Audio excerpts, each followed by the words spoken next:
এখন শুনবেন আজকের গল্প।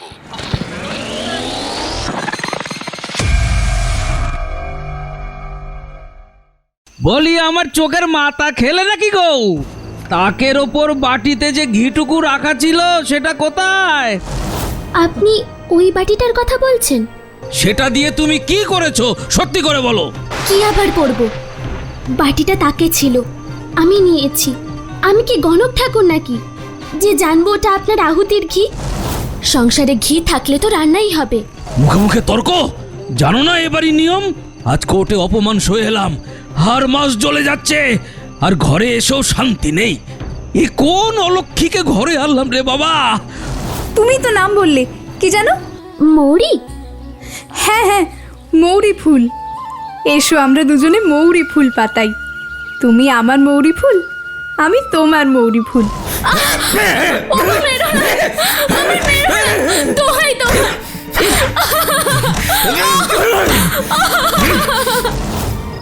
ও কিছু না, ওভাবে পড়ে ওর মাথা খারাপ হয়ে যাচ্ছে গো। নইলে সেও কি এমন ছিল? বিয়ের পর কত ভালোবাসতো। অ্যানিম্যাট্রিক্স প্রাইম স্টোরিজে আজ শুনবেন বিভূতিভূষণ বন্দ্যোপাধ্যায়ের কাহিনী মৌরি ফুল। গল্প পাঠে আমি সায়ন্তন, নিবেদনে অ্যানিম্যাট্রিক্স প্রাইম স্টোরিজ, প্রযোজনা অ্যানিম্যাট্রিক্স মাল্টিমিডিয়া।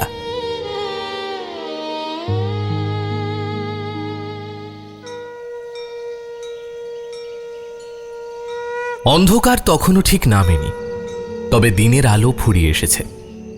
মুখুজ্জে বাড়ির ঠিক পেছনেই ঘন বাঁশবাগান। সেখানে জোনাকির দল সবে সাজ জ্বালবার আয়োজন করছে। তালপুকুরের পাড়ে উঁচু গাছের মাথায় ঝুলছে বাদুরের দল, কালো ছায়ার মতো। মাঠের ধারে বাঁশবাগানের পেছনটা সূর্যাস্তের শেষ রক্তিম আলোয় এখনো উজ্জ্বল। চারিদিক কেমন যেন বেশ কবিত্বপূর্ণ হয়ে এসেছে। প্রকৃতির এই শান্ত রূপ দেখে কে বলবে ঠিক এর আড়ালেই লুকিয়ে আছে অন্য এক ছবি।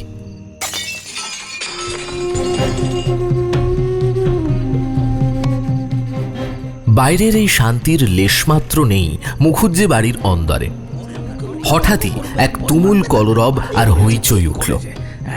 কর্তা বৃদ্ধ রামতনু মুখুজ্জে, যিনি শিবকৃষ্ণ পরমহংসের একনিষ্ঠ শিষ্য, বাড়ি ফিরেছেন। সারাদিন আদালতের ধকলের পর তিনি রোজ সন্ধ্যায় ইষ্টদেবতাকে আরতি দেন, আর সেই আরতির জন্য তার চাই 1 পোয়া খাঁটি গাওয়া ঘি, যা তিনি তিল তিল করে জমিয়ে রাখেন। কিন্তু আজ বিপত্তি বেঁধেছে সেই জায়গাতেই।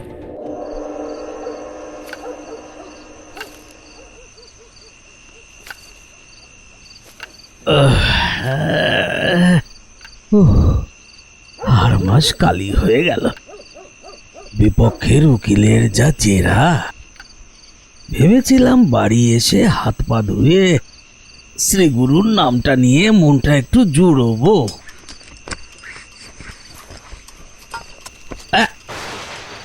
বাটিটা কোথায় গেল? তাকেই তো ঢাকা দিয়ে রেখে গিয়েছিলাম, নেই কেন? অবমা, বলি অবমা, এদিকে এসো তো একবার। বলি আমার চোখের মাথা খেলে নাকি গো? তাকের ওপর বাটিতে যে ঘিটুকু রাখা ছিল সেটা কোথায়? ওই যে ওটা যে আমি আরতির জন্য তিল তিল করে জমিয়ে রেখেছিলাম গো। ওমা, আপনি ওই বাটিটার কথা বলছেন? আমি কি করে জানবো বাবা যে ওটা আপনার আরতির ঘি? তাকে বাটি ছিল, আমি ভাবলাম সংসারে রান্নার জন্যই রাখা। রান্নার জন্য? তা বাটিটা এখন কোথায়? খরচ হয়ে গেছে। আজ বিকেলেই তো সে ঘিটার সবটাই দিয়ে খাবার তৈরি করে ফেললাম। বাটিতে আর 1 ফোঁটাও নেই। সবটাই? সবটা দিয়ে দিয়েছো? ওরে আমার কপাল! ও ঘি কি যে সে ঘি? কত কষ্টে জোগাড় করা গাওয়া ঘি, হয়েই তো গেছে, না জেনে দিয়ে ফেলেছি, এখন আর কি করব? কি করব মানে? হায় হায় হায় হায় হায়, একে তো সারাদিন কোর্ট কাচারিতে হাড় মাস ভাজা ভাজা হয়ে গেল, শরীরে একটু বল নেই, তার উপর বাড়ি এসে দেখি এই কাণ্ড। হ্যাঁ, শান্তি নেই, শান্তি নেই, এ বাড়িতে একদণ্ড শান্তি নেই। ঠাকুরের আরতিটা পর্যন্ত আজ বন্ধ হওয়ার জোগাড়। কাকচিল বসার উপায় রাখলে না তোমরা? রামতনু মুখুজ্জের মেজাজ আজ এমনিতেই ভালো নেই। তিনি আজ গিয়েছিলেন মহকুমার কোর্টে ও পাড়ার চৌধুরীদের পক্ষে একটা মামলায় সাক্ষী দিতে। ভেবেছিলেন 2-4টে কথা বলে খালাস পেয়ে যাবেন, কিন্তু সেখানে যা ঘটল তা মনে করলে এখনো গায়ে জ্বর আসে। বিপক্ষের উকিল তাকে যেন ভাজা মাছটি উল্টে খেতে জানেন না এমনটি আর রাখেননি। জেরার মুখে রামতনুর তখন ছেড়ে দে মা কেঁদে বাঁচি অবস্থা। Order order! রামতনু বাবু, এদিক ওদিক তাকাবেন না, আমার চোখের দিকে তাকিয়ে প্রশ্নের উত্তর দিন। আপনি গত মে মাসে পাঁচুরায় আর তার ভাইয়ের পাঁচিলের জায়গা নিয়ে মামলায় প্রধান সাক্ষী ছিলেন না? ইয়ে, আগে আগে হুজুর, মে মাস। হ্যাঁ, তা ছিলাম বটে।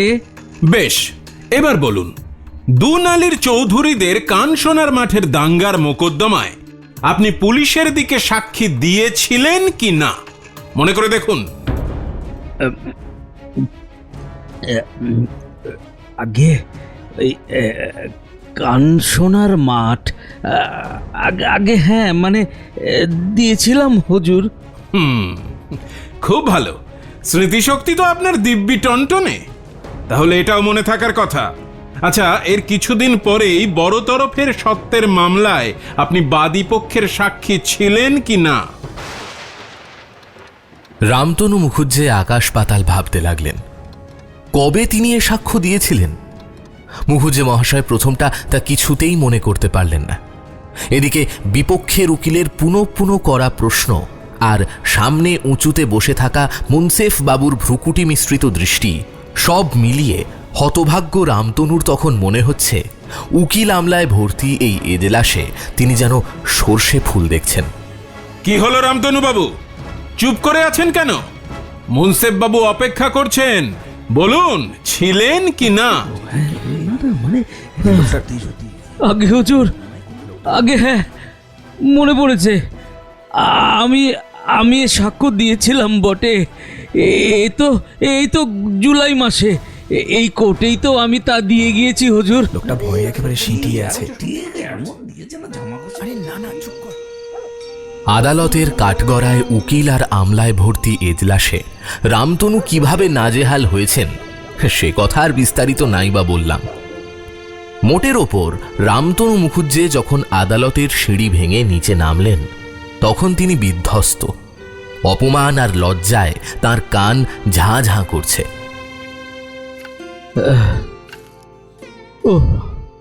ও জীবনটা একেবারে ভাজা ভাজা হয়ে গেল। একে এই বুড়ো বয়সে মিথ্যে সাক্ষীর পাপ, তার উপর ওই ছোকরা উকিলের জেরা। ছি ছি ছি ছি ছি ছি ছি, মনটা বড় অস্থির হয়ে আছে। যাই, বাড়ি গিয়ে হাত পা ধুয়ে শ্রী গুরুর নাম নিয়ে একটু বসি। আহুতির জন্য ঘিটুকু আলাদা করে রেখে এসেছি। ইষ্ট নাম জপ করে আহুতি দিলে যদি এই অনিত্য বিষয় বিষয়ে জর্জরিত মনটা একটু শান্ত হয়। ভেবেছিলেন বাড়ির শান্ত ছায়ায় জুড়বেন, কিন্তু শান্তি কোথায়? এসেই দেখেন যে ঘিটুকু তিনি পবিত্র আহুতির জন্য সযত্নে তুলে রেখেছিলেন তাও বেহাত হয়ে গেছে। বাইরের সেই কবিত্বপূর্ণ সন্ধ্যা, জোনাকি জলা বাঁশবাগান সব যেন নিমেষে উধাও হয়ে গেল। মুখুজ্জে বাড়ির অন্দরমহলের দাউ দাউ আগুনে রামতনুর সব ভক্তিভাব পুড়ে ছাই হয়ে যাওয়ার জোগাড়। আর যায় কোথায়?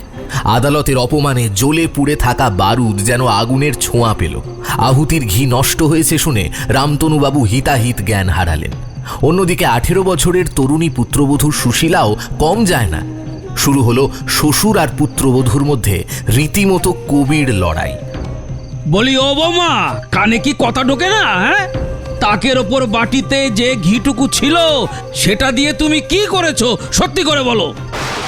কি আবার করব? বাটিটা তাকে ছিল, আমি নিয়েছি। আমি কি গণক ঠাকুর নাকি যে জানবো ওটা আপনার আহুতির ঘি? সংসারে ঘি থাকলে তো রান্নাই হবে।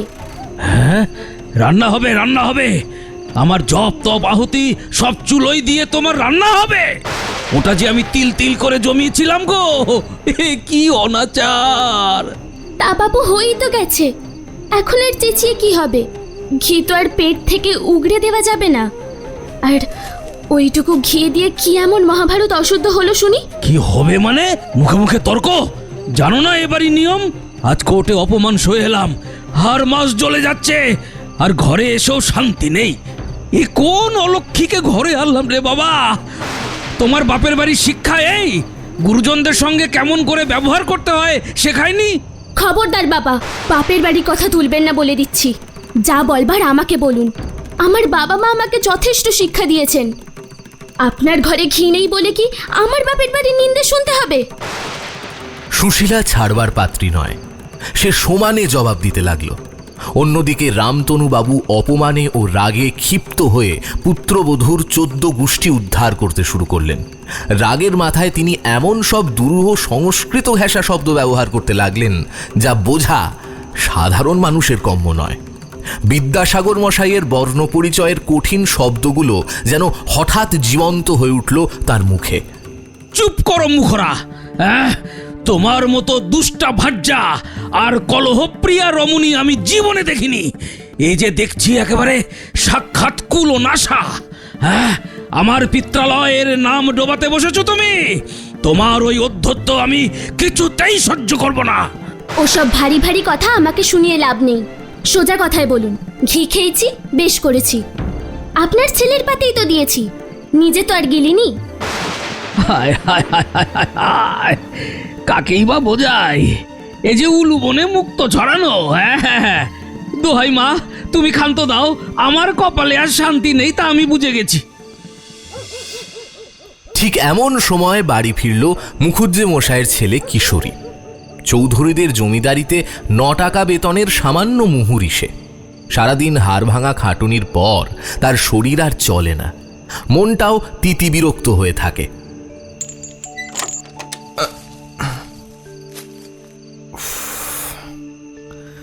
ঘরে ঢুকেও শান্তি নেই, ঘুটঘুটে অন্ধকার। একটা লণ্ঠন জ্বালিয়ে রাখারও সময় পায় না কেউ। ঘরে ঢুকে কিশোরী দেখল আলো জ্বালানো হয়নি। অন্ধকারে হাতড়ে হাতড়ে সে জামা কাপড় ছেড়ে বাইরে গিয়ে হাত পা ধুয়ে এলো। ঘরে ঢুকতেই কানে এলো অন্ধকারের মধ্যে সুশীলার গজগজানি। সে যেন কিশোরীকে নয়, অন্ধকারের বুক চিড়ে বাতাসকেই নিজের নালিশ জানাচ্ছে। এই সংসারে থেকে সংসার করা আর আমার শক্তিতে কুলোবে না।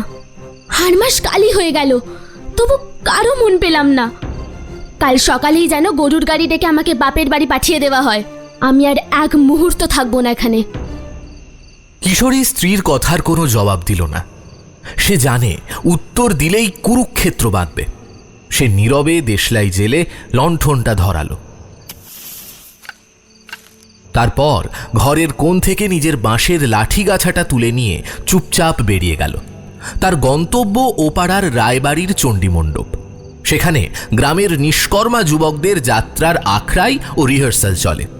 সংসারের এই নিত্য অশান্তি ভুলে থাকতে ওখানেই গভীর রাত পর্যন্ত কাটিয়ে দেওয়া তার রোজকার অভ্যাস।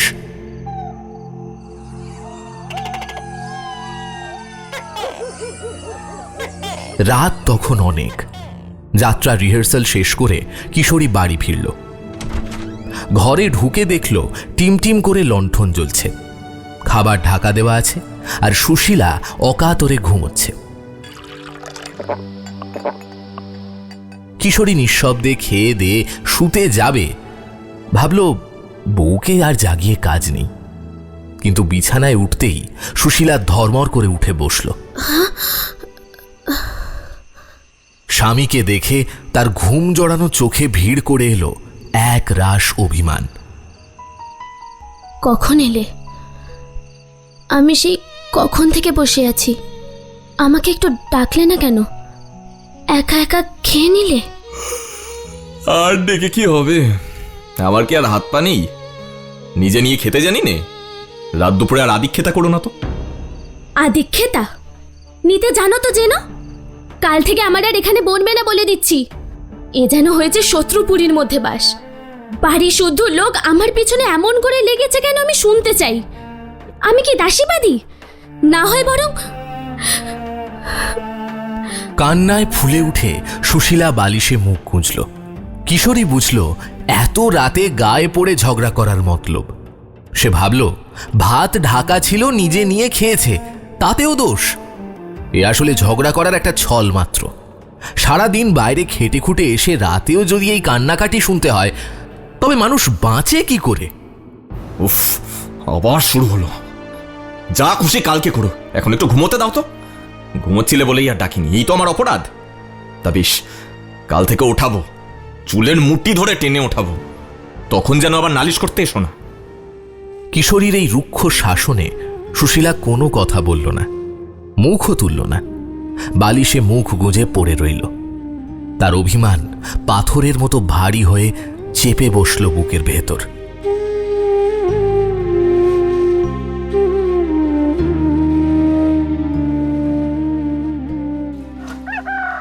পরদিন সকাল।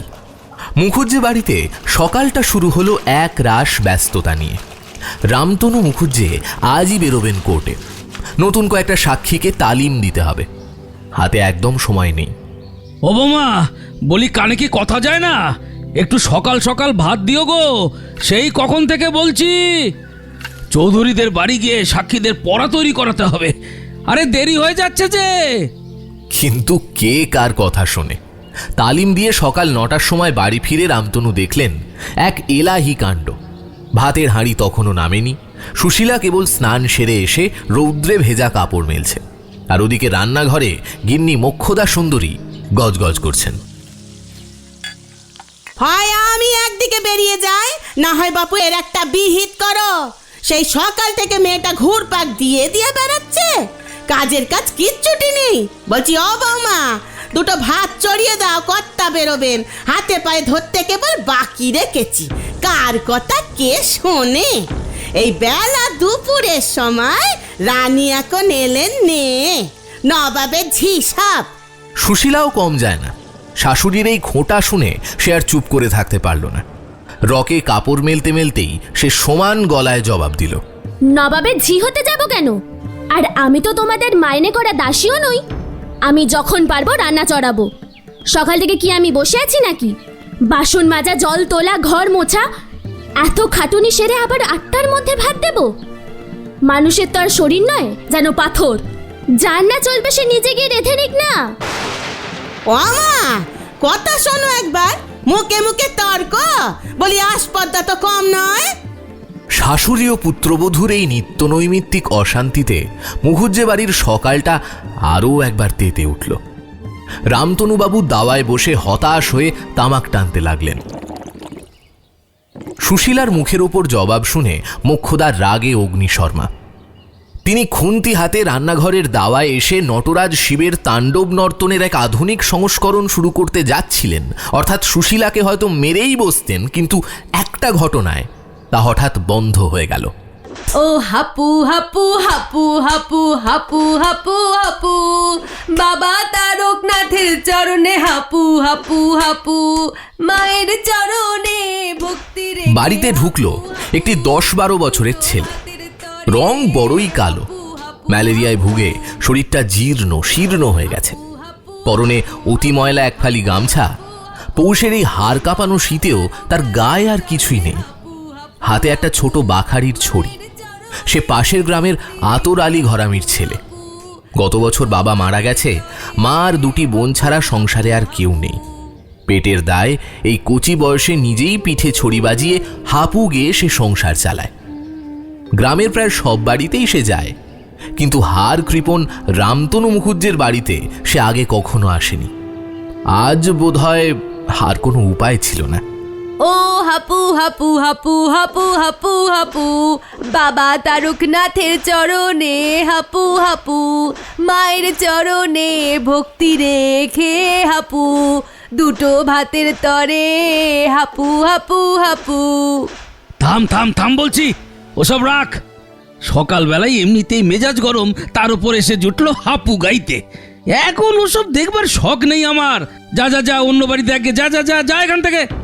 তিনটি নেহাত গোবেচারী সাক্ষীর তালিম দিতে অনেক ধস্তাধস্তি করে রামতনুর মেজাজ এমনিতেই ভালো ছিল না, তার উপর বাড়ির অশান্তি। ছেলেটিকে দেখেই তিনি মুখ খিঁচিয়ে উঠলেন। রামতনুর ধমক খেয়ে ছেলে মানুষটি অত্যন্ত দমে গেল। গান থামিয়ে সংকুচিত হয়ে সে গুটি গুটি পায়ে দরজার দিকে এগিয়ে গেল। রামতনু মুখুর্জের ধমক খেয়ে ছেলেটি যখন সংকুচিত হয়ে বেরিয়ে যাচ্ছে, সুশীলা তখন রকে দাঁড়িয়ে কাপড় মেলছিল। ছেলেটির জীর্ণ দশা আর করুণ চাহনি সুশীলার বুকের ভেতরটা নাড়িয়ে দিল। শ্বশুরমশায়ের রুক্ষ ব্যবহারে ছেলেটি বড় ভয় পেয়েছে।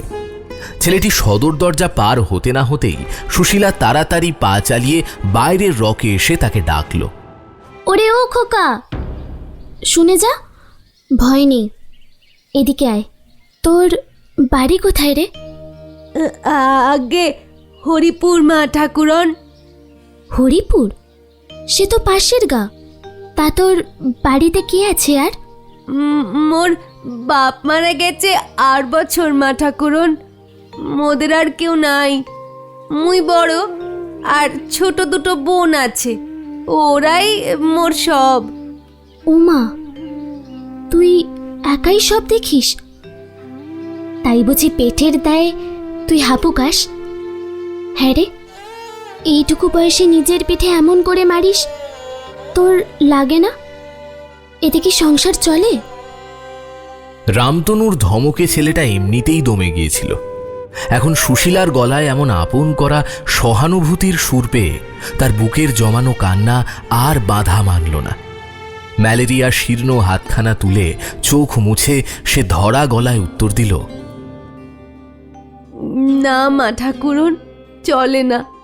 হাপু গান এখন আর লোকে দেখতে চায় না গো। মুই যদি ভালো গান গাইতে পারতাম তবে যাত্রার দলে যেতাম, কিন্তু গলা যে ভালো না, বড় কষ্ট মোদের সংসারে। ঘরে খাবার নেই, তার উপর এই শীতই মা ঠাকুরন। ছোট বোন দুটো শীতে ঠক ঠক করে। আহারে, তুই দাঁড়া, যাসনে যেন, আমি আসছি। ছেলেটির কথা শুনে সুশীলার চোখে জল এসে গেল। সে দৌড়ে ঘরে ঢুকল। আলনার দিকে তাকাতেই চোখে পড়ল একখানা নতুন মোটা বিছানার চাদর ঝুলছে। ওটা তার বিয়ের সময় পাওয়া, খুব একটা গায়ে দেওয়া হয়নি। হাতের কাছে সেটাই পেয়ে সে এক টানে নামিয়ে নিল। জানলার ফাঁক দিয়ে সাবধানে দেখে নিল শ্বশুরমশাই বা বাড়ির অন্য কেউ আসছে কিনা। তারপর চাদরটা বগলে লুকিয়ে দ্রুত পায়ে বেরিয়ে এসে ছেলেটার হাতে গুঁজে দিল। এই নে, এইখানে নিয়ে যা, এটা গায়ে দিবি, এতে শীত বেশ কাটবে। কাটবে না? খুব মোটা চাদর। এই যে নতুন চাদর মা ঠাকুরন, এ মুই নেব, কর্তা যদি দেখে। ওরে বোকা, এখন কথা বলিস না, এক্ষুনি কে এসে পড়বে। চাদরটা লুকিয়ে ফেল, শিগগির যা, কেউ যেন না দেখে। পালা, তুই পালা। ছেলেটি কৃতজ্ঞ চোখে একবার সুশীলার দিকে তাকিয়ে চাদরটা জড়িয়ে একরকম দৌড়েই পালিয়ে গেল। সুশীলা তৃপ্তির হাসি নিয়ে সেদিকে তাকিয়ে রইল। ছেলেটাকে বিদায় দিয়ে সুশীলা যখন বাড়ির ভিতর ঢুকল, তখন তার মনটা খুব নরম হয়ে গেছে। একটা ভালো কাজ করতে পারার আনন্দ তার মনের সব গ্লানি ধুয়ে দিয়েছে। সে রান্নাঘরের কাজে মন দিল। দেখল শ্বশুর মশাই খেতে বসেছেন। সকালের ঝগড়া ভুলে সুশীলা ভাবল মানুষটা খেয়ে হয়তো একটু শান্ত হয়েছেন। সে নরম গলাতেই জিজ্ঞেস করল, বাবা, আপনার কি আর কিছু লাগবে? ডাল দেবো একটু? থামো বাপু, তুমি, তোমাকে আর কিছু দিতে হবে না। যে মিষ্টি বচন এতক্ষণ শুনিয়েছ তাতেই ওর প্রাণ ঠান্ডা হয়ে গিয়েছে, আর আদি খেতা করতে হবে না। আমি তো শুধু জিজ্ঞেস করলাম। থাক, জিজ্ঞেস করে আর কাজ নেই। নাও এখন পারো তো এদিকে এসো একবার, হাড়িটা দেখো, নয়তো বলো নিজে মরি বাঁচি একরকম করে সাঙ্গ করে তুলি, রান্না ছিঁড়ি তো দেখছি। রামতনু মুখুজ্জে কোনো কথা বললেন না, সুশীলার প্রশ্নের কোনো উত্তরও দিলেন না। গুম হয়ে আপন মনে খেয়ে উঠে হাত ধুয়ে চলে গেলেন। সুশীলা পাথরের মতো চুপ করে দাঁড়িয়ে রইল। এই ব্যবহারেই তার যত রাগ। শ্বশুর যদি ভালো মুখে কিছু চেয়ে খেতেন বা দুটো বকুনিও দিতেন, তাতেও সুশীলার রাগ জল হয়ে যেত। কিন্তু এই যে অবজ্ঞা, যখন সে বোঝে লোকে তাকে ইচ্ছে করে জব্দ করছে, অপমান করার জন্য নীরব থাকছে, তখন তার আর কাণ্ডজ্ঞান থাকে না। অপমানের জ্বালায় সেও কোমর বেঁধে রণে আগুয়ান হয়। সেই বা ছাড়বে কেন? মাস 2 পরের কথা, ফাল্গুন মাসের মাঝামাঝি, কিন্তু এখনই বেশ গরম পড়েছে। বাতাস থমথমে। কিশোরী অনেক রাতে বাড়ি ফিরল। বাড়িতে যে যার ঘরে অঘরে ঘুমে মগ্ন। কিশোরী ক্লান্ত পায়ে নিজের ঘরে ঢুকল।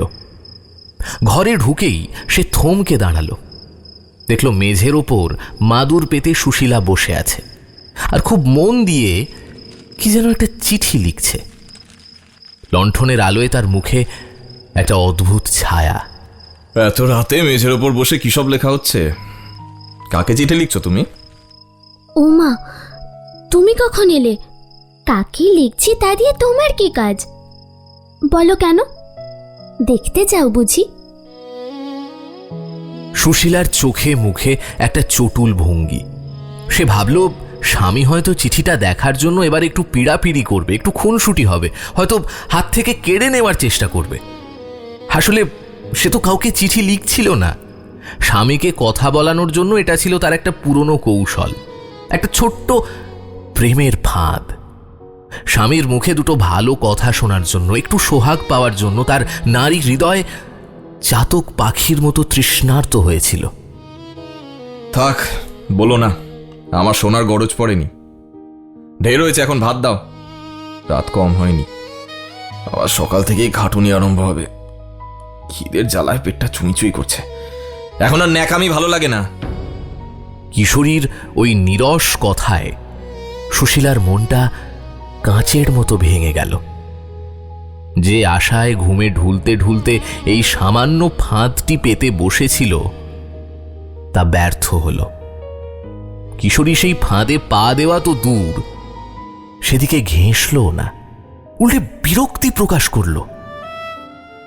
সুশীলার সাজানো নাটক মুহূর্তেই ম্লান হয়ে গেল।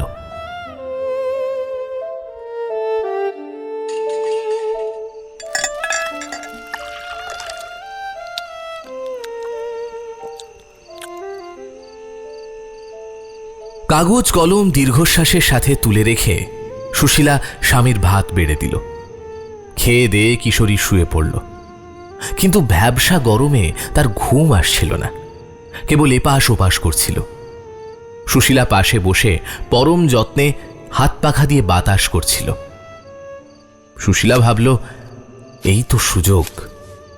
সে এবার তার দ্বিতীয় ফাঁদ পাতল। ওগো, একটা গল্প বলো না, কতদিন তো বলনি। বলবে লক্ষ্মীটি, একটা ছোট গল্প। বিয়ের পর প্রথম প্রথম কিশোরী বটতলার আরব্য উপন্যাস থেকে সুশীলাকে কত গল্প বলতো। সেই সব রাতগুলোর কথা সুশীলা ভোলেনি। জনহীন দেশের মধ্যে, যেখানে শুধু জিন পরিদির জগৎ, খেজুর বনের মধ্যে ঠান্ডা জলের ফোয়ারা থেকে মণিমুক্ত ঠিকরে পড়ছে, পথহীন দুরন্ত মরুপ্রান্তরে মৃত্যু যেখানে শিকার সন্ধানে ওঁত পেতে বসে আছে, তরুণ শেহজাদাদের সেই নির্ভীক অভিযান, এইসব শুনতে শুনতে সুশীলার গা শিউরে উঠত। সে তার এই সাধারণ স্বামীকেই কল্পনায় রাজপুত্রের পোশাকে সাজাত। গল্প শুনতে শুনতেই সে স্বামীকে ভালোবেসেছিল। আজ 5-6 বছর কেটে গেছে, কিন্তু সুশীলার সেই ঘোর আজও কাটেনি। হ্যাঁ, এখন আমার খেয়ে দে কাজ নেই, গল্প ফাঁদি আর কি। সমস্ত দিন খেটে খুটে এলাম, শরীর চলছে না, এখন রাত দুপুরে বক বক করি?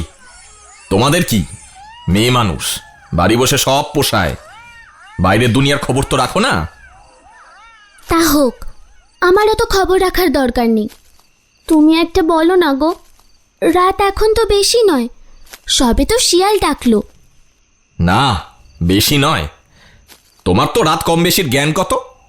ঢের হয়েছে, নাও, বাতাস করতে হবে না, চুপচাপ শুয়ে পড়ো এখন। বলো না গো একটা, ছোট দেখেই না হয় বলো।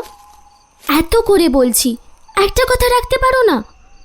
বিয়ের সময় তো কত গল্প বলতে, এখন বুঝি আর আমায় মনে ধরে না? এ তো বড় জ্বালা হলো।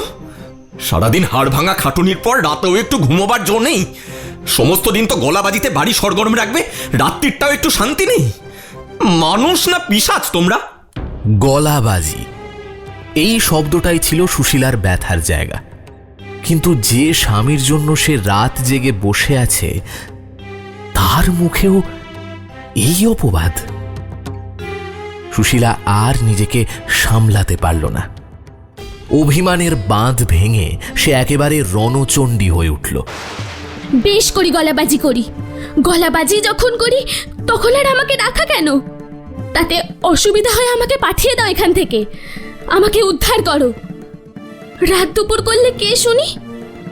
নিজে আসবেন রাত দুপুরের সময় আড্ডা দিয়ে, আর বাড়ির বউ না খেয়ে বসে থাকবে। কে এত রাত পর্যন্ত ভাত আগলে বসে থাকে? আমার কি খিদে তেষ্টা নেই? নিজেরই দেহ, পরের তো আর দেহ নয়। খেটে খুটে এসে একেবারে রাজা করেছেন আর কি। চুপ কর বলছি, আর একটা কথা বললে আমি খুন করে ফেলবো। কেন চুপ করব? মারবে? মারো, মেরে হাড় গুঁড়ো করে দাও, তবু আমি বলবো। কিশোরীর ধৈর্যচ্যুতি ঘটল। স্ত্রীর মুখের ওপর কথা সে সহ্য করতে পারল না। হাতের কাছে থাকা তালপাখার বাঁট দিয়ে সে সজোরে সুশীলার পিঠে ঘা কতক বসিয়ে দিল। তাতেও রাগ না কমায় সে স্ত্রীর চুলের মুঠি ধরে বিছানা থেকে হিড় হিড় করে টেনে আনলো। ওগো মেরো না, লাগছে, আমায় ছেড়ে দাও। বেরো, ঘর থেকে বেরো, আপদ, দূর হয়ে আমার চোখের সামনে থেকে। মেরো না। রাত দুপুরেও একটু শান্তি নেই, যা বেরো, যেখানে খুশি যা, মর্গে যা। সুশীলাকে বাইরে বের করে দিয়ে কিশোরী লণ্ঠনের আলোর কাছে এসে নিজের হাতের দিকে তাকালো। ধস্তাধস্তির সময় সুশীলার নখের আঁচড়ে তার হাতের আঙুলগুলো কেটে গেছে, সেখান থেকে ফোঁটা ফোঁটা রক্ত পড়ছে। ইরানি শাহজাদাদের নজির না থাকলেও কিশোরী মাঝে মাঝেই তার দুরন্ত স্ত্রীর উপর এমন ঔষধ প্রয়োগ করত। আজ রক্ত দেখেও তার মনে কোনো অনুতাপ হলো না, বরং মনে হলো বেশ হয়েছে। শেষ রাত, একাদশীর উজ্জ্বল জ্যোৎস্নায় চারিদিক ফুলের পাপড়ির মতো সাদা হয়ে আছে। আকাশ পরিষ্কার, ভোর রাতের বাতাস নেবু ফুলের গন্ধে আর পাপিয়ার গানে মাখামাখি। প্রকৃতি সেজেছে তার অপরূপ মায়া নিয়ে। কিন্তু এই সৌন্দর্যের মাঝখানে মুখুজ্জে বাড়ির উঠোনে এক করুণ দৃশ্য। ঘরের দরজার বাইরে শক্ত মাটির ওপর আঁচল পেতে অকাতরে ঘুমিয়ে আছে অপমানিতা লাঞ্ছিতা সুশীলা। তার চোখের কোণে তখনও হয়তো জলের দাগ শুকোয়নি, কিন্তু ঘুমের মধ্যে সে সব ভুলে আছে।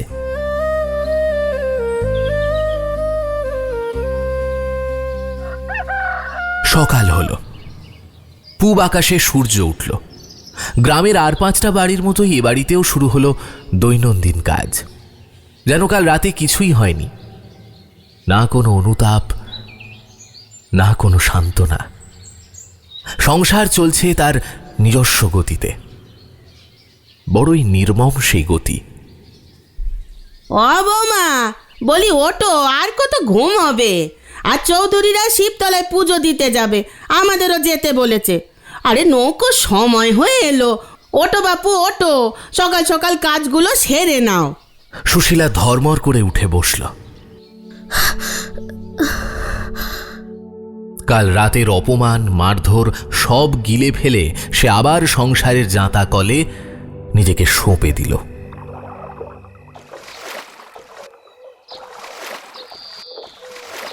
সকাল 10টা বাজতে না বাজতেই খাওয়া দাওয়া শেষ। আজ সবার গন্তব্য শিবতলা। এখান থেকে নৌকাপথে ঘন্টা দুয়েকের রাস্তা। রামতনু মুখুজ্জের সংসার তো ওই চৌধুরী বাড়ির অন্ন জলেই প্রতিপালিত, তাই জমিদার গিন্নির হুকুম অমান্য করার সাধ্যি কার? চৌধুরী বাড়ির বৌঝিদের সাথে রামতনুর পরিবারেরও তাই যাওয়া সাব্যস্ত হয়েছে। ঘাটে বাঁধা বড় ডিঙি নৌকো, সবাই একে একে উঠে বসল। সাবধানে সাবধানে সাবধানে মা ঠাকুরুনরা, সাবধানে সাবধানে, পা টিপে টিপে উঠুন, পা টিপে টিপে উঠুন। চৌধুরী বাড়িতে এবার পুজোয় কলকাতা থেকে এক নতুন বউ এসেছে। ভারী বড় লোকের বাড়ির মেয়ে। স্বামী এমএ পাস, ডেপুটি ম্যাজিস্ট্রেট। বউটি নিজেও লেখাপড়া জানে, দেশ বিদেশের খবর রাখে।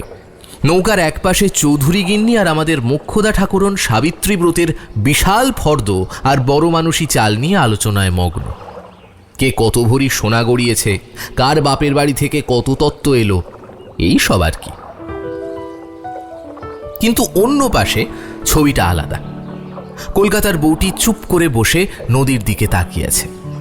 পাড়াগাঁয়ে এই তার প্রথম আসা, সবকিছুই তার কাছে নতুন। হঠাৎ তার চোখ পড়ল নৌকোর এক কোণে আড়ষ্ট হয়ে বসে থাকা এক সঙ্গিনীর দিকে। পরনে সাধারণ নীলাম্বরী শাড়ি, গায়ে বিশেষ গয়না নেই, ঘোমটাটা টানা। সে আর কেউ নয়, আমাদের সুশীলা। কলকাতার বউটি খেয়াল করল ওই লম্বা ঘোমটার আড়াল থেকে দুটো কালো কালো ডাগর চোখে তাকে খুব কৌতূহলের সাথে দেখছে। ও ভাই, আমার লুকিয়ে লুকিয়ে কি দেখছো? তোমার নাম কি ভাই? আগে আমার নাম শ্রীমতী সুশীলা সুন্দরী দেবী। বাপ রে, এটা একেবারে কেতাবি নাম।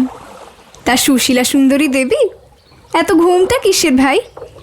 এখানে তুমি আর আমি ছাড়া তো এদিকে আর কেউ নেই। ওদিকের বুড়িরা সব নিজেদের গল্পে মশগুল। নাও এসো, ঘুমটা খোলো দিকে, একটু গল্প করি। মুখ না দেখলে কি আর কথা বলা যায়? এই বলে কোনো সংকোচ না করে বউটি নিজেই আলতো হাতে সুশীলার ঘোমটা খুলে দিল। আর ঘোমটা খুলতেই সে অবাক। সুশীলার গায়ের রং যদিও ফর্সা নয়, কিন্তু ওই কালোর উপর এমন শ্রী সে কখনো দেখেনি। নদীর ধারে সরস সতেজ চিক্কন শ্যাম কলমিলতার মতোই একটা সবুজ লাবণ্য যেন সারা মুখে মাখানো। শহুরে কৃত্রিমতা নেই, আছে এক অদ্ভুত স্নিগ্ধতা। দেখেই সে সুশীলাকে ভালোবেসে ফেলল। বাহ, কি মিষ্টি দেখতে তোমায়। উনি কে ভাই? শাশুড়ি? হ্যাঁ, উনি আমার শাশুড়ি। ও বাবা, বুঝলাম। এসো, আর একটু সরে এসে বসো ভাই আমার কাছে। দুজনে গল্প করি আর দেখতে দেখতে যাই। তা তোমার বাপের বাড়ি কোথায় ভাই? সে হলো সিমলে। সিমলে? কোন সিমলে? কলকাতার সিমলে? ওই স্বামীজিদের বাড়ির ওদিকটায়? কলকাতায় আবার সিমলে আছে নাকি? এ তো ভারী অদ্ভুত কথা। না ভাই, কলকাতার সিমলে হতে যাবে কেন? আমার বাপের বাড়ি এখান থেকে বেশি দূরে নয়, বড় জোর 5-6 ক্রোশ পথ হবে। গরুর গাড়ি করে যেতে হয়। খুব ভালো জায়গা গো। নৌকো তরতর করে এগিয়ে চলেছে। নদীর দুধারে কখনো জব ক্ষেত, কখনো হলদে সর্ষে ক্ষেত, আবার কখনো বুনো গাছপালা। কলকাতার বউটি খুশিতে একেবারে আত্মহারা। ইট কাঠ পাথরের শহরে বড় হওয়া মেয়ে সে। প্রকৃতির এমন উদার রূপ সে আগে কখনো দেখেনি। সব কিছুতেই তার বিস্ময়। ও ভাই দেখো, কি সুন্দর। কি কি হলো? আরে ওই যে গাছের ডালে বসে আছে, নীল রঙের ডানা, লাল ঠোঁট। বাহ, বড় সুন্দর তো। ওটা কি পাখি ভাই? আমি চিড়িয়াখানাতেও দেখিনি। ও মা, ওটা তো মাছরাঙা পাখি। তুমি মাছরাঙা দেখনি কখনো? আমাদের পুকুর পাড়ে তো রোজ বসে থাকে। না ভাই, বিশ্বাস করো, আমি কলকাতার বাইরে একদিন পাই দিইনি। খুব ছোটবেলায় একবার বাবার সঙ্গে চন্দননগরের বাগান বাড়িতে গিয়েছিলাম, আবছা মনে আছে। তারপর এই এসেছি। আমি তো কিছুই চিনি না, তুমি আমায় একটু চিনিয়ে নিয়ে চলো না ভাই। আচ্ছা, ওই যে সাদা সাদা ফুলে ভরে আছে মাঠটা, ওটা কিসের ক্ষেত ভাই? কি সুন্দর গন্ধ আসছে না? সুশীলা দেখল তার সঙ্গিনী আঙুল দিয়ে নদীর ধারের একটা মৌরির ক্ষেত দেখাচ্ছে। এতক্ষণ সুশীলা সঙ্গিনীর ওই চোখ ঝলসানো ফর্সা রং, দামি বেনারসি সিল্কের শাড়ি আর গলার চিকচিক করা নেকলেস দেখে নিজেকে খুব ছোট মনে করছিল, একটু ভয়ও পাচ্ছিল। কিন্তু এখন এই শহুরে মেয়েটির অজ্ঞতা দেখে সুশীলার ভয় কেটে গেল, বরং মনে একটা স্নেহের ভাব এলো। হায় রে, কলকাতায় কি মাছরাঙা পাখি, মৌরি ক্ষেত, এসব সামান্য জিনিসও নেই। এরা তো দেখি কিছুই জানে না। ও মা, তুমি ফুলের গন্ধ পেয়েও বুঝতে পারো না ভাই? ও তো মৌরির ক্ষেত। মৌরি? ওই যে আমরা খাই? হ্যাঁ গো, কেন, আমাদের বাপের বাড়ির গায়ে তো কত মৌরির ক্ষেত আছে, আমরা ছোটবেলায় কত তুলেছি। তোমরা মৌরির শাক কখনো খাওনি? কলকাতায় বুঝি পাওয়া যায় না? না ভাই, কলকাতার অতীত ইতিহাসে মৌরি ক্ষেত ছিল কিনা জানি না, তবে এখন তো নেই, শুধু বাড়ি আর গাড়ি। ভবিষ্যতে কি হয় বলা যায় না, তবে আজ তোমার কাছে অনেক কিছু শিখলাম। ঘণ্টাখানেক পর নৌকা যখন শিবতলার ঘাটে এসে লাগলো, তখন দুজনের মধ্যে আর সেই আড়ষ্টতা নেই, যেন কতকালের চেনা। এই অল্প সময়ে সুশীলা আর কলকাতার সেই বড়লোক বাড়ির বউটির মধ্যে বেশ ভাব হয়ে গেছে। গল্প করতে করতে কলকাতার বউটি বলছিল তার স্বামীর কথা, কেমন করে সে তাকে ভালোবাসে। কলকাতা থেকে আসার সময় স্টেশনে কিভাবে তার হাত ধরে বলেছিল সাবধানে থাকতে। জানো ভাই সুশীলা, উনি না আমাকে এক দণ্ড চোখের আড়াল করতে চান না। এই যে এলাম, কত করে বললেন চিঠি দিও, কিন্তু রাত্রে ঘুমোতে পারি না বলে জেগে জেগে গল্প শোনান, মাথায় হাত বুলিয়ে দেন। আমার ভাগ্যি ভালো ভাই, এমন স্বামী পেয়েছি। সঙ্গিনীর মুখে স্বামীর এই সোহাগ আর আদরের গল্প শুনে সুশীলার বুকের ভেতরটা মোচড় দিয়ে উঠল। মনের গভীরে তলিয়ে যাওয়া পুরনো ব্যথার ঢেউ নতুন করে আছড়ে পড়ল। আমার কপাল, আমারও তেমন স্বামী আছে, তবে আমার কেন এমন হলো? বিয়ের পর প্রথম ও তো আমাকে কত আদর করত, রাতে ঘুমোতে দিত না, আরব্য রজনীর কত গল্প শোনাতো। আমি পান খেতে চাইতাম না, ঝাল লাগতো বলে, আরও কত সাধ্য সাধনা করে পান সেজে নিজের হাতে মুখে তুলে খাইয়ে দিত। সেই মানুষটা, সেই স্বামী কেন এমন বদলে গেল? আমার কি দোষ ছিল? কি হলো ভাই, চুপ করে গেলে যে? চলো, নামবে না? হ্যাঁ হ্যাঁ ভাই, চলো। দুজনে নৌকো থেকে নেমে গাছের ছায়ায় নদীর ধারে কিছুক্ষণ বেড়াতে লাগলো। কি অপরূপ শোভা! নীল আকাশ যেন দিগন্তের শেষে সবুজ মাঠের ওপর উপুর হয়ে শুয়ে আছে। চরের উপর ঝিমোচ্ছে এক ঝাঁক কালো পানকৌড়ি। প্রকৃতির এই শান্ত রূপ দেখে কলকাতার বউটি মুগ্ধ। ও ভাই সুশীলা, দেখো দেখো, ওই চরের ওপর ওগুলো কি পাখি গো? কেমন কালো আলখাল্লা পরে ঝিমোচ্ছে। ওগুলো পানকৌড়ি ভাই, মাছ খেয়ে এখন রোদ পোহাচ্ছে। কি সুন্দর জায়গা তোমাদের, আর তুমিও কি ভালো ভাই, মনে হচ্ছে যেন কত দিনের চেনা। কাল পরশু তো চলে যাব, কিন্তু তোমায় ছেড়ে যেতে আমার বড্ড কষ্ট হবে। আমারও কি ভালো লাগবে ভাই? এ তো আমার পোড়া কপাল, দুটো মিষ্টি কথা বলারও লোক নেই। তুমি এলে তাই। শোনো না ভাই, একটা কথা বলি। এসো ভাই, আমরা কিছু একটা পাতাই, সই পাতাই, কেমন? তাহলে আমাদের এই ভাবটা চিরকাল থাকবে। সত্যি বলছো? আমার সাথে সই পাতাবে? খুব ভালো ভাই, কিন্তু কি পাতাবো বলো?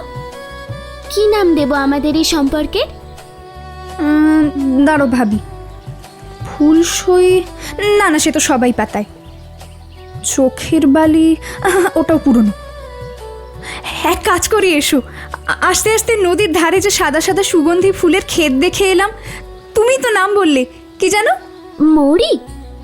হ্যাঁ হ্যাঁ, মৌরি ফুল। এসো আমরা দুজনে মৌরি ফুল পাতাই। তুমি আমার মৌরি ফুল, আমি তোমার মৌরি ফুল। কেমন মিষ্টি নাম না? মৌরি ফুল? হ্যাঁ হ্যাঁ, তাই হোক। এমন সুন্দর নাম আমি কখনো শুনিনি।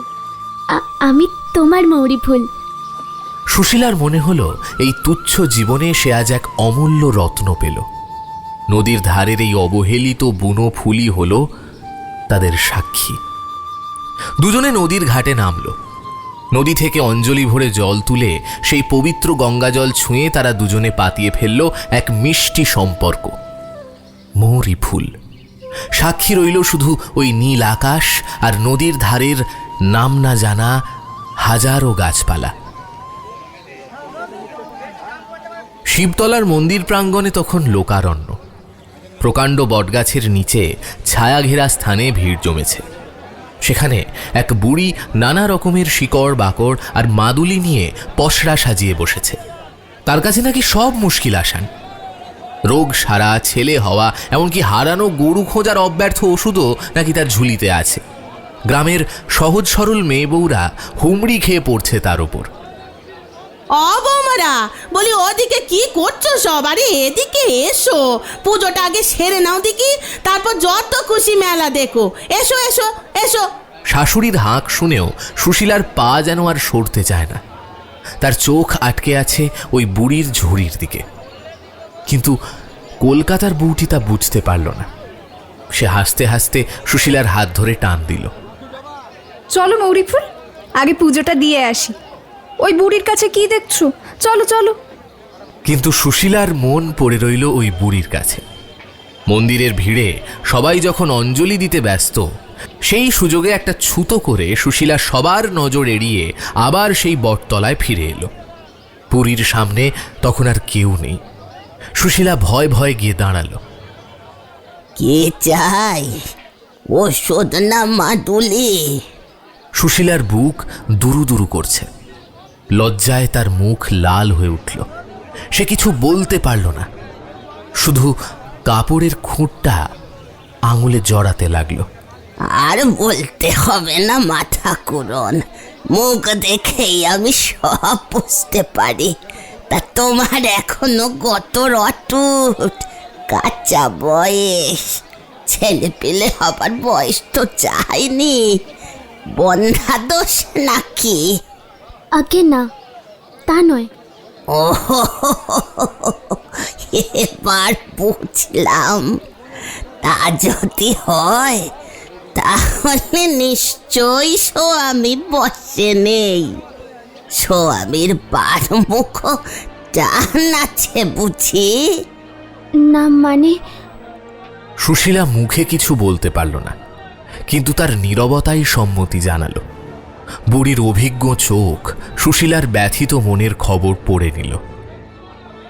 কোনো চিন্তা নেই মা, এর ওষুধ আমার কাছে আছে। একটা শিকড় দিচ্ছি, নিয়ে যাও। এক মাসের মধ্যে সব ঠিক হয়ে যাবে। একেবারে ফেরার মতো বসে থাকবে। ওরকম কত হয় মা ঠাকুরন, আমার ওষুধে সব জল হয়ে যায়। এই নাও শিকড়, এটা ভালো করে বেটে খাইয়ে দেবে। কিন্তু সাবধান মা জননী, কাজটা খুব গোপনে করতে হবে, যেন কেউ টের না পায়। কাক পক্ষীতেও যদি টের পায় তবে কিন্তু এর ফল হবে না। এর দাম 8 আনা। স্বামীর বারমুখ টান, কথাটা শুনে সুশীলার ভেতরটা দুমড়ে মুচড়ে গেল। মনে পড়ল স্বামীর অবহেলা, দুর্ব্যবহার। সে কাঁপা হাতে আঁচলের গিঁট খুলল। সেখানে শাশুড়িকে লুকিয়ে আনা একটা আধুলি বাঁধা ছিল। ভেবেছিল আজ মেলায় নিজের শখ মেটাতে কাঁচের চুড়ি বা আলতা কিনবে। বাড়ির বাইরে তো আসা ঘটে না সচরাচর, তাই এই আধুলিটাই ছিল তার কাছে মস্ত সম্পদ। কিন্তু মুহূর্তের মধ্যে নিজের সব শখ বিসর্জন দিয়ে দিল সে। সুশীলা সেই আধুলিটা বুড়ির হাতে তুলে দিয়ে কিনে নিল সেই সর্বনাশা শিকড়।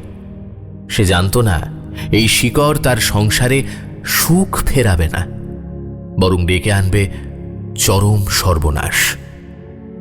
পুজো শেষ, সূর্য তখন পশ্চিম আকাশে ঢলে পড়েছে, নদীর বুকে ছায়া নেমেছে, সবাই আবার নৌকোয় উঠল। ফেরার পথে সুশীলার মনটা বড় ভারী হয়ে গেল। এই একটা দিন সে যেন স্বর্গে ছিল, আবার সেই নরকে ফিরে যেতে হবে। আর সবচেয়ে বড় কথা, তার নতুন সই, তার মৌরি ফুল চলে যাবে। ভাই, তুমি কি এখনই চলে যাবে? এখন দিন কত কাছো তো। না ভাই, থাকার তো উপায় নেই।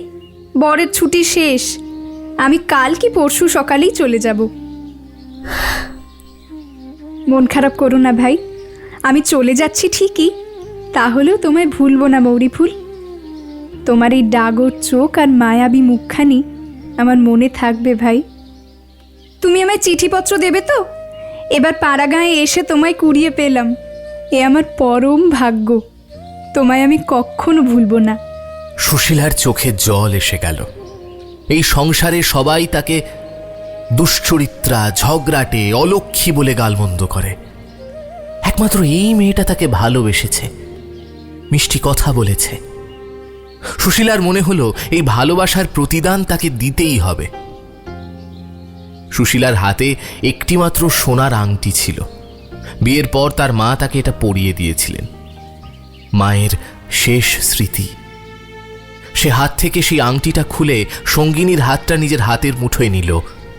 তুমি হলে আমার মৌরি ফুল, অতিথি হয়ে এলে।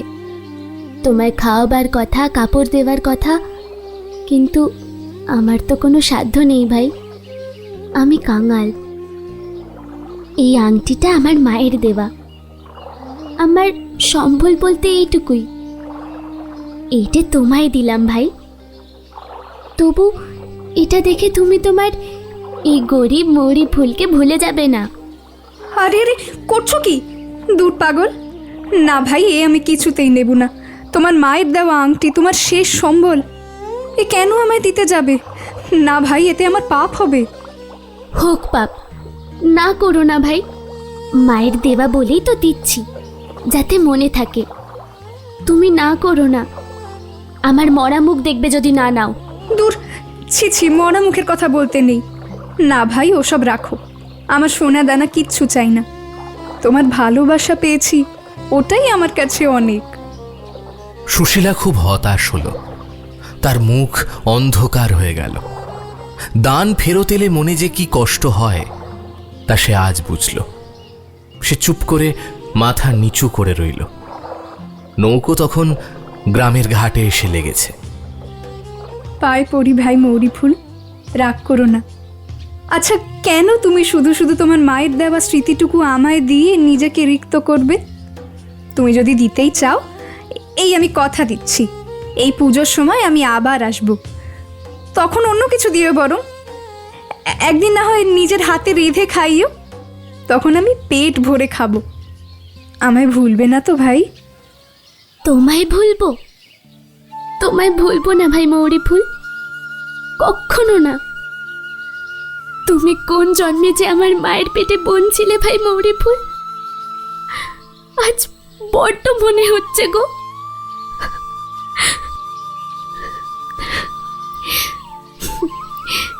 কেমন সুন্দর কথাটা, মৌরি ফুল, মৌরি ফুল। তুমি যে হলে গিয়ে আমার নদীর ধারের মৌরি ফুল, তোমায় কি ভুলতে পারি?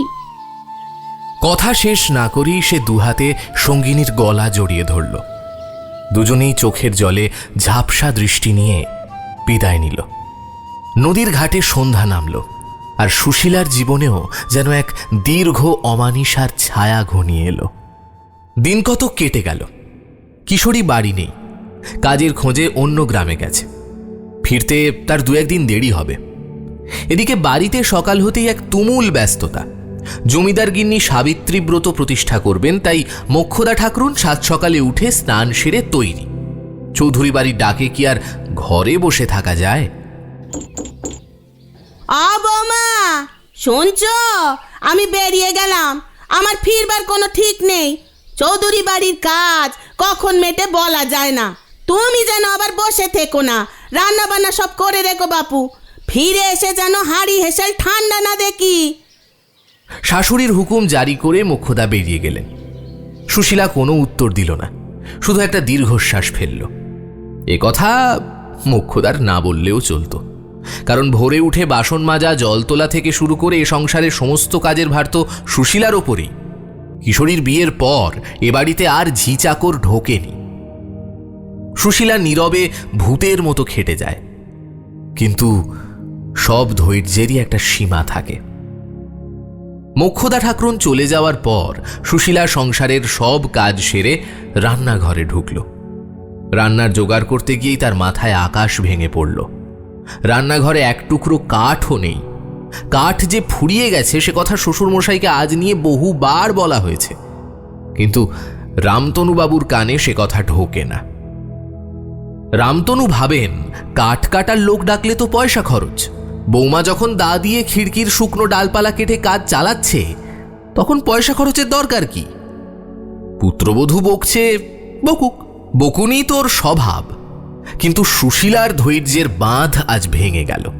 বাড়িতে কেউ নেই যে তাকে সান্ত্বনা দেবে বা যার উপর সে রাগ ঝাড়বে, তাই সে নিজের মনেই চিৎকার করে উঠল, পারবো না, আর আমি পারবো না। রোজ রোজ এমন করে সংসার করা আমায় দিয়ে আর হয়ে উঠবে না। আজ 2 মাস ধরে বলছি কাঠ নেই, কাঠ নেই, কারোর কানে কথা ঢোকে না। রান্নার বেলা সবাই ঠিক আছেন, একটু এদিক ওদিক হবার জো নেই। কি দিয়ে রাঁধবো আমি? নিজের হাড় মাস দিয়ে, নাকি হাত পা উনুনের মধ্যে দিয়ে রাঁধবো? রোজ রোজ কাঠ কাটো, কেটে রাঁধো, এত সুখে আর আমার কাজ নেই। থাকলো হাড়ি পড়ে, যিনি যখন আসবেন তিনি তখন করে নেবেন। আজ আমি দেখব কে কি করে। সুশীলা আজ প্রতিজ্ঞা করল সে রাঁধবে না। হাঁড়ি যেমন উল্টানো পড়ে আছে তেমনই থাক। সে রাগে ফুঁসতে ফুঁসতে বসে বসে মশলা বাটতে লাগলো, কিন্তু সেই মশলা কার রান্নায় লাগবে তা সে নিজেও জানে না। বেলা প্রায় 10টা। রান্নাঘরের দরজায় এসে দাঁড়ালো একটি অল্প বয়সী ফুটফুটে বউ। পরনে পুরনো চেলির কাপড়, হাতে 2 গাছি শাঁখা। পাশের বাড়ির রামলোচন মুখুর্জের পুত্রবধূ, ছোট বউ। সংসারে বড্ড অভাব, তাই মাঝে মাঝেই বাটি হাতে এ বাড়ি ও বাড়ি তাকে ঘুরতে হয়। দিদি, ও দিদি, আছো নাকি? কে? ও ছোট বউ, আয় আয়, আয় না ঘরের মধ্যে। ঠাকুরুন নেই, বাঘিনী বেরিয়ে গেছে। এ কি দিদি, উনুন যে ঠান্ডা, এত বেলা হলো এখনো রান্না চড়াওনি যে?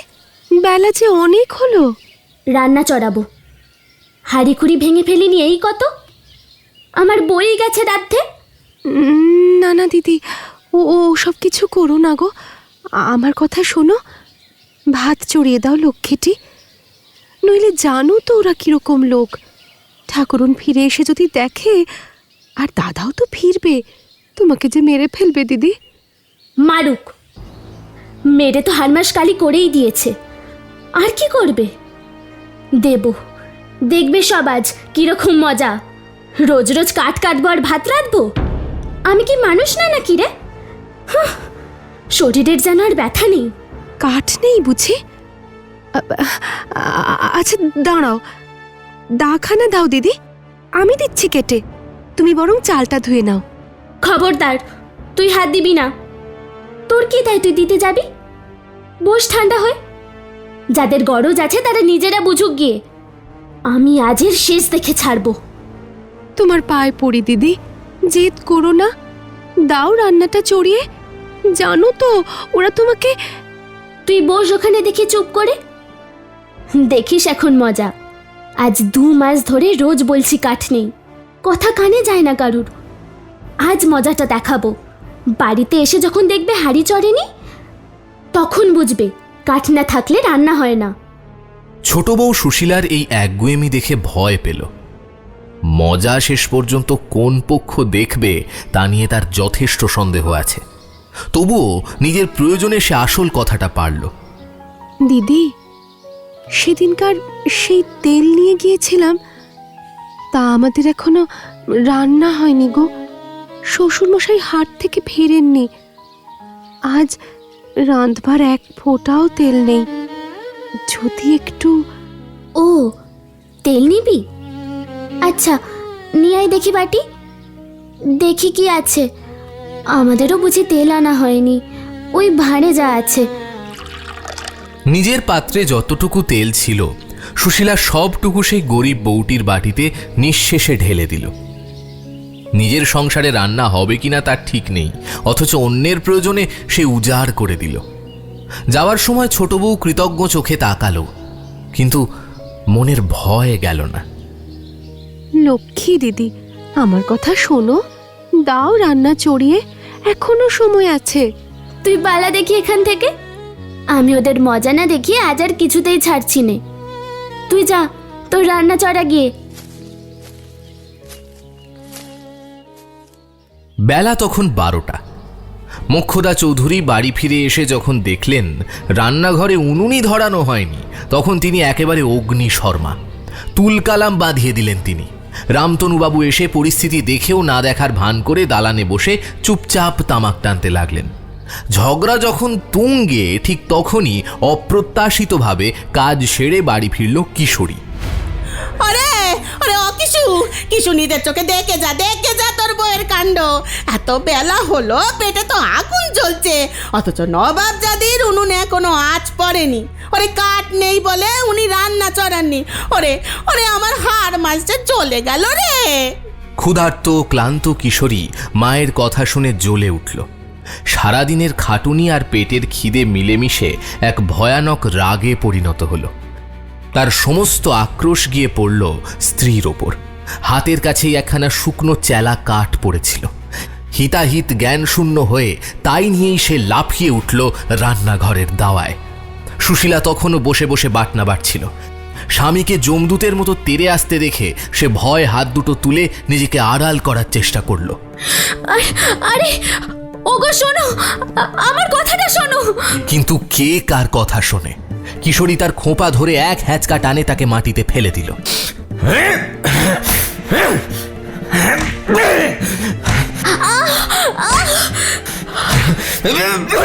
তারপর সেই চেলা কাঠ দিয়ে এলো পাথারি পেটাতে পেটাতে গলা ধাক্কা দিয়ে ফেলে দিল একেবারে উঠোনে।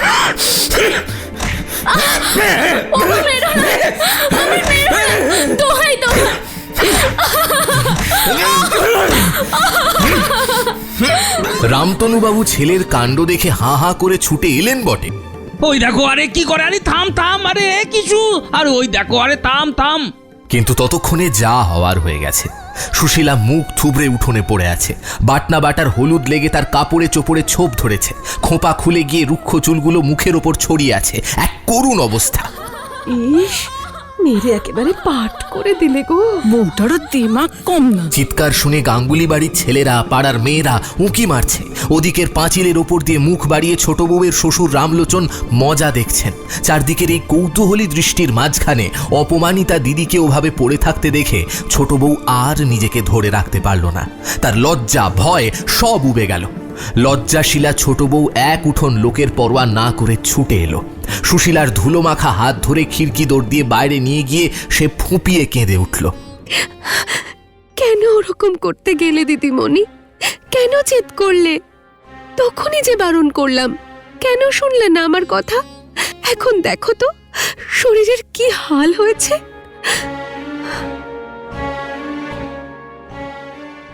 পরদিন দুপুরবেলা সুশীলা রান্নাঘরে রাঁধছিল। কিশোরী খেতে বসেছে। সুশীলার মনে তখনও কালকের অপমানের জ্বালা। কিন্তু ওই বুড়ির দেওয়া ওষুধটার কথা মনে পড়তেই সে এক শেষ চেষ্টা করতে চাইল। একসময় মোক্ষদা ঠাকুরুন কোনো এক প্রয়োজনে রান্নাঘরে ঢুকলেন। তিনি দেখলেন সুশীলা পিছন ফিরে ভাত বাড়তে বাড়তে স্বামীর ডালের বাটিতে কি যেন একটা গুলছে, আর পাশে রয়েছে একটা ছোট বাটি। বৌমা, তোমার হাতে ওটা কি কি মেশাচ্ছ তুমি ডালের বাটিতে? শাশুড়ির গলার আওয়াজে সুশীলা চমকে উঠল।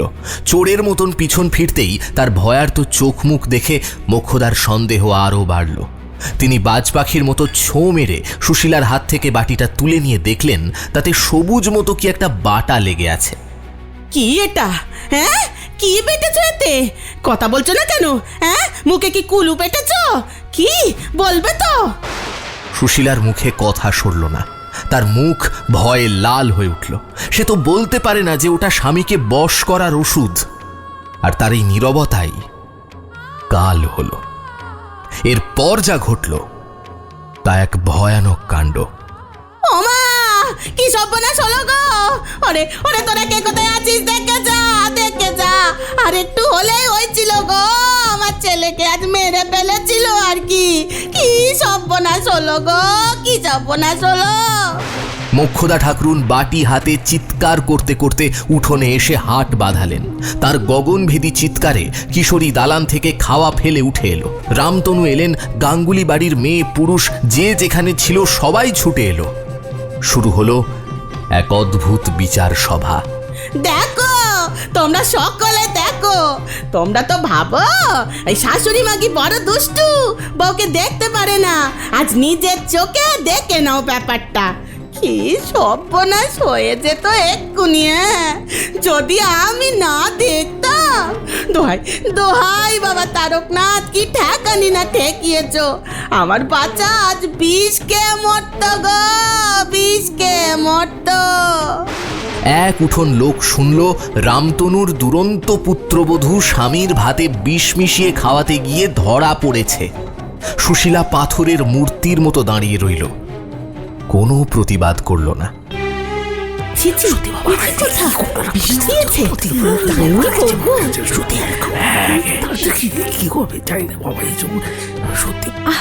ওসব আমরা অনেক কাল জানি। আমরা রীত দেখলেই মানুষ চিনি, তবে পাড়ার মধ্যে বলে এতদিন কিছু বলিনি। লক্ষণ তো আগেই খারাপ দেখেছি। কিন্তু মোক্ষদা ঠাকরুনের গালবাদ্যের রবে সে ক্ষীণ কণ্ঠ চাপা পড়ে গেল। বিচারের রায় দিলেন প্রতিবেশী সমাজপতি গাঙ্গুলি মহাশয়। রামতনু গুরু রক্ষা করেছেন। এই মেয়ে সাধারণ নয়। এখন যত শিগগির বিদায় করতে পারো তার চেষ্টা করো। শাস্ত্রে বলে দুষ্টাভার যে আর একদিনও এখানে রেখো না, এ কাল সাপ। হ্যাঁ, ঠিকই বলেছেন দাদা, আজই ব্যবস্থা করছি। এ পাপ আর ঘরে রাখা যাবে না। সমস্ত দিন ধরে পরামর্শ চলল। সন্ধ্যার সময় ঠিক হলো কাল সকালেই গাড়ি ডেকে আপদ বিদায় করা হবে। পাড়ার মধ্যে ওরকম দজ্জাল বউ থাকলে পাড়ার অন্য বউঝিও দেখা দেখি ওই রকমই হয়ে উঠবে। মোক্ষদা ঠাকরুনের হুকুমে সেদিন রাতে সুশীলাকে শোয়ার জন্য অন্য এক ঘর দেওয়া হলো। কাল সকালেই যাকে ঘাড় ধাক্কা দিয়ে বিদায় করা হবে তার সঙ্গে আর সম্পর্ক কিসের? একলা ঘরে শুয়ে সুশীলার চোখে আর ঘুম আসে না। ঘরের জানলা সব খোলা। বাইরের জ্যোৎস্না ঘরে এসে পড়েছে। গত দুদিনের লাঞ্ছনা অপমানে সুশীলা ভেতর থেকে পাথর হয়ে গেছে। সে স্বভাবত নির্বোধ হতে পারে, কিন্তু শ্বশুর শাশুড়ি ও এক উঠোন লোকের সামনে তাকে যেভাবে খুনি অপবাদ দেওয়া হলো, এমন অপমানিত সে জীবনে কখনো হয়নি। কাল মার খেয়ে পিঠ কেটে গেছে। হাত দিয়ে আটকাতে গিয়ে কাচের চুড়ি ভেঙে হাতও ক্ষত বিক্ষত হয়েছে। কি ব্যথা গো, গায়ে তো আর জায়গা নেই। কিন্তু সুশীলার এই শারীরিক ব্যথার চেয়েও বড় ব্যথা বাজছে তার বুকে। জ্যোৎস্নার দিকে তাকিয়ে তার মনে পড়ে পুরনো কথা। এই কি সেই স্বামী, যে স্বামী 5-6 বছর আগে এমন সব রাতে আমায় ঘুমাতে দিত না, গল্প শোনাতো। আমি পান খেতে চাইতাম না বলে কত সাধ্য সাধনা করে পান মুখে গুজে দিত। বলতো, খাও লক্ষ্মীটি। সেই স্বামী আজ এমন করলো, আমাকে বিশ্বাস করলো না। পান খাওয়ানোর সেই মধুর স্মৃতিটাই সুশীলার বার মনে আসতে লাগলো, আর তার বুকের ভেতরটা দুমড়ে মুচড়ে যেতে লাগলো। বাইরে তখন চৈত্র মাসের মাঝামাঝি। বসন্ত লক্ষ্মীর প্রথম প্রহরের আরতি শেষ হয়েছে। পাড়াগাঁয় রামবনে, বাঁশবনে, জ্যোৎস্নাঝরা বাতাসে সারা রাত কত পাখির আনন্দ কাকলি। প্রকৃতি মেতেছে বসন্ত উৎসবে। কিন্তু প্রকৃতির এই উৎসবের মাঝে সুশীলা আজ বড় একা, বড় নিঃস্ব। তার বসন্ত আজ পুড়ে ছাই হয়ে গেছে। সেই অভিশপ্ত রাতের কথা। বিচারের রায় হয়ে গেছে। সুশীলাকে আলাদা ঘরে শুতে দেওয়া হয়েছে, যেন সে এক অস্পৃশ্য জীব। কাল সকালেই তাকে বিদায় করা হবে। কিন্তু শুয়ে শুয়ে সুশীলা ভাবে অন্য কথা। শরীর তার জ্বরের তাপে পুড়ে যাচ্ছে, আর সেই উত্তাপ বাড়ার সাথে সাথে তার চিন্তাও এলোমেলো হয়ে যাচ্ছে। বাস্তব আর কল্পনার সীমা রেখা মুছে যাচ্ছে।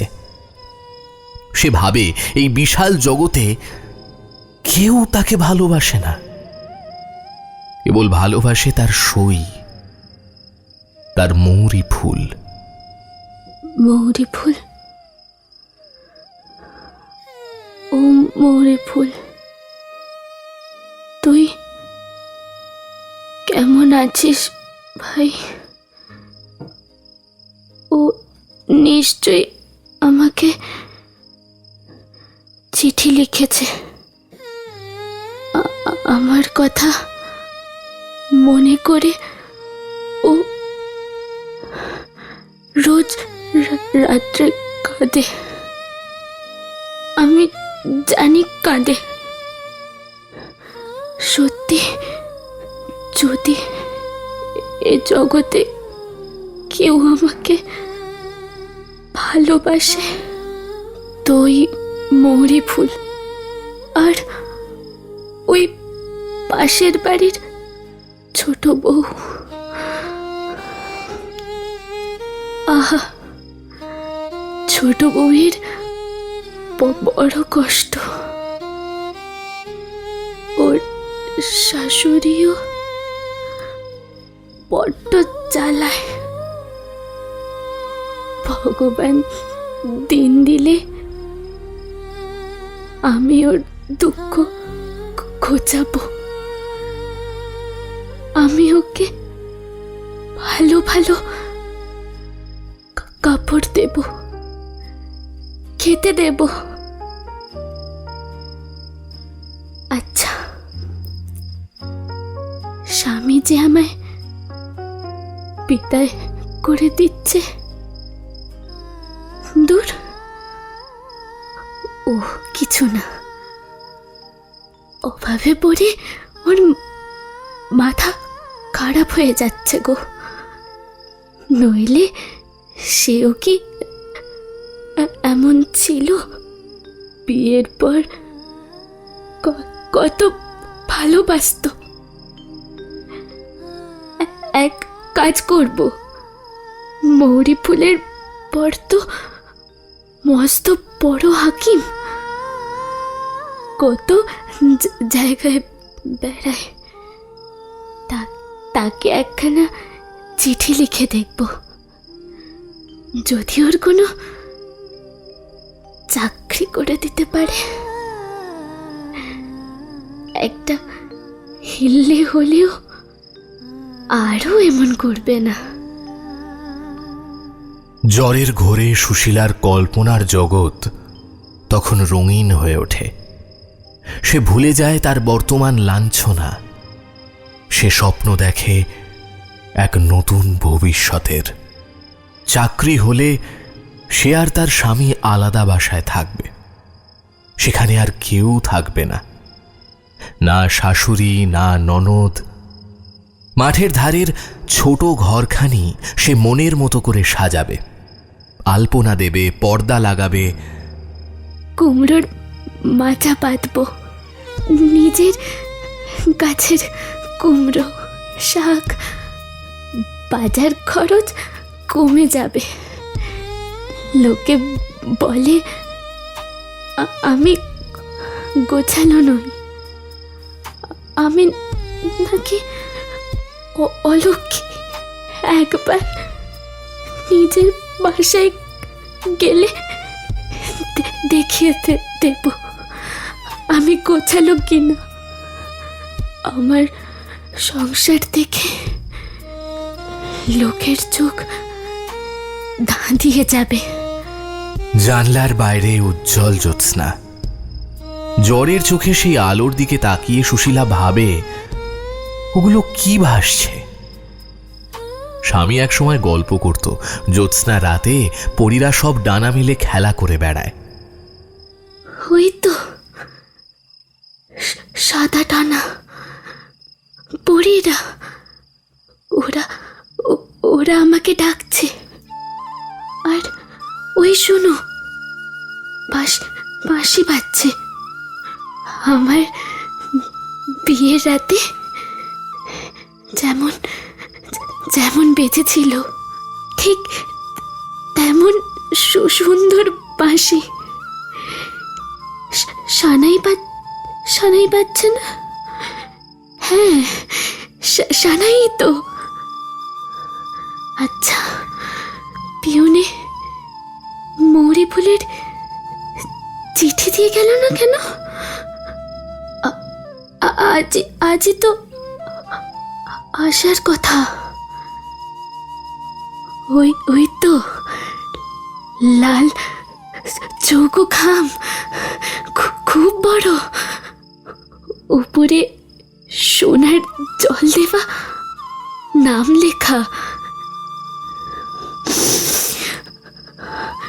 কি সুন্দর গন্ধ গো!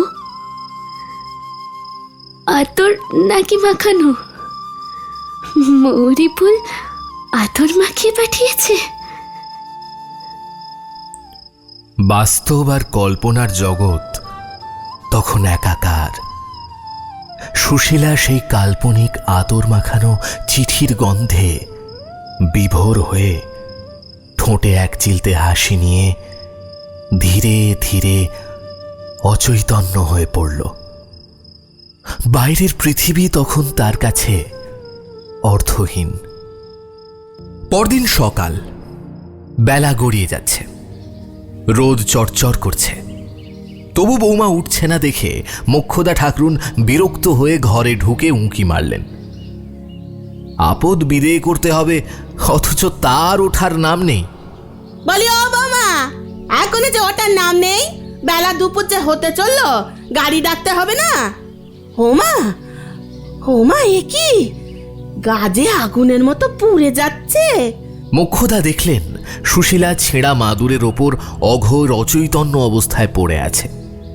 জ্বরের তাপে গা পুড়ে যাচ্ছে, চোখ দুটো জবা ফুলের মতো লাল টকটক করছে, নিঃশ্বাস পড়ছে হাপড়ের মতো। ওগো ওগো, তোমরা কে কোথায় আছো গো? ওগো শিগগিরই এসো গো, বৌমার যে ভালো লক্ষণ দেখছি না গো। সেদিনটা কোনো ক্রমে কাটল, বিশেষ কেউ নজর দিল না। ভাবলেও বুঝি বিদায় হওয়ার ভয়ে ঢং ধরেছে। কিন্তু পরদিন অবস্থা বেগতিক বুঝে রামতনু ডাক্তার আনলেন। কিন্তু তখন অনেক দেরি হয়ে গেছে, চিকিৎসার সময় পার হয়ে গেছে। দুপুরের পর থেকে সুশীলা ভুল বকতে লাগল। মৃত্যুর আগে তার মনে শুধু একটাই আকুতি, সে দোষী নয়। ওগো শোনো, সত্যি মৌরি ফুল, বিশ্বাস কর ভাই, তা নয়, ওরা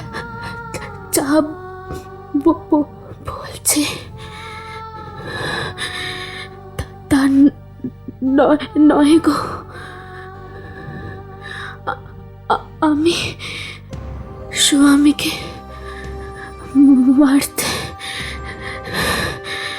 চাইনি। আমি অন্য ভেবে, আমি তো ওষুধ ভেবে,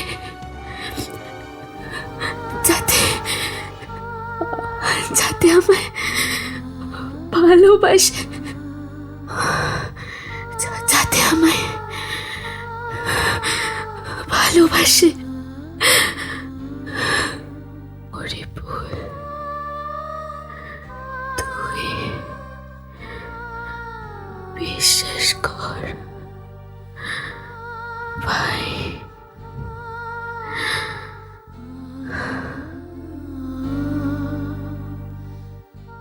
সন্ধ্যার কিছু আগে সব শেষ। অভিমানী অবহেলিত সুশীলা মারা গেল।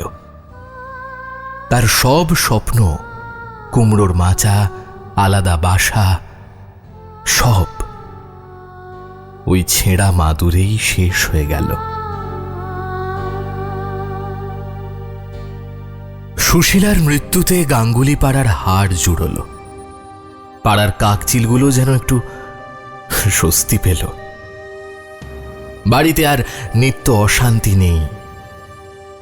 শোকের ছায়া অবশ্য কাটতে দেরি হলো না। মানুষের মন বড়ই বিচিত্র। কিছুদিন পরেই কিশোরীর ঘরে এলো দ্বিতীয় পক্ষের বউ মেঘলতা।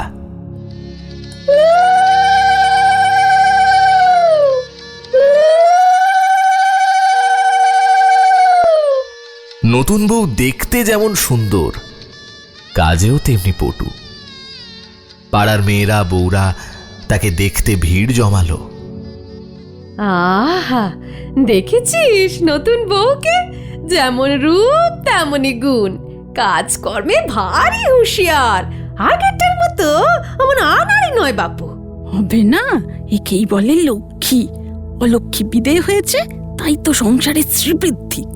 দেখছিস না, বিয়ের পরেই কিশোরী পালেদের স্টেটে কেমন ভালো চাকরিটা পেল। একেই বলে পয়মন্ত বউ। মেঘলতার লক্ষ্মী ভাগ্য দেখে সকলেই খুব খুশি। সংসারে স্ত্রী ফিরে এসেছে। কিশোরী এখন সুখী। রামতনু নিশ্চিন্ত। আর সেই আগের পক্ষের বউ, সেই সংসারের অলক্ষ্মী স্বরূপা অভাগী মেয়েটির নাম সেই সংসারে আর কোনোদিন কেউ মুখে আনে না। সুশীলা হারিয়ে গেল বিস্মৃতির অতলে, যেমন হারিয়ে যায় নদীর স্রোতে ভাসা এক মুঠো মৌরি ফুল। অ্যানিম্যাট্রিক্স প্রাইম স্টোরিজে এতক্ষণ আপনারা শুনছিলেন বিভূতিভূষণ বন্দ্যোপাধ্যায়ের কাহিনী মৌরি ফুল। গল্প পাঠিয়েছিলাম আমি, সায়ন্তন। বিভিন্ন চরিত্রে অভিনয় করলেন চিত্রাঙ্গী রায়, শান্তনু দত্ত, দেবশ্রী দাস চৌধুরী, স্পর্শিতা পাল, অর্পিতা দাস, অভিরূপ সাহা, শঙ্খনিতা বিশ্বাস ও মনীষ ঘোষ। আমাদের গল্পগুলো যদি আপনাদের ভালো লেগে থাকে, অবশ্যই ভিডিওটিকে একটি লাইক করে দেবেন। চ্যানেলটা সাবস্ক্রাইব করে বেল আইকনে ক্লিক করতে ভুলবেন না কিন্তু।